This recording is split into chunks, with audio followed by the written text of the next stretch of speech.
السلام علیکم۔ آپ ہمارے ویڈیو کو لائک کر دیا کریں اور ساتھ ہی ہمارے چینل کو سبسکرائب بھی کر دیں اور ہر نئی نوٹیفیکیشن کے لیے بیل آئیکن کو بھی دبا دیں۔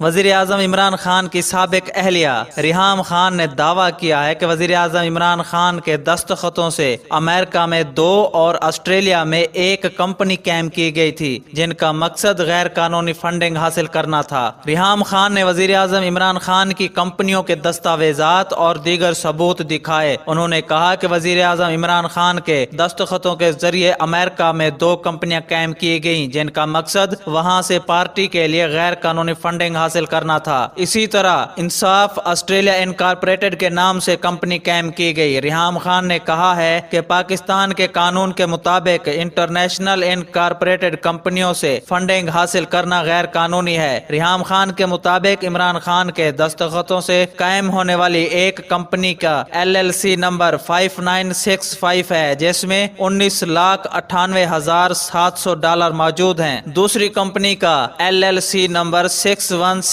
ہے جس کے اکاؤنٹ میں $6,69,000 موجود ہیں۔ تو ناظرین، آپ کا اس بارے میں کیا خیال ہے؟ نیچے کمنٹ باکس میں اپنی قیمتی رائے کا اظہار ضرور کریں۔ اللہ حافظ۔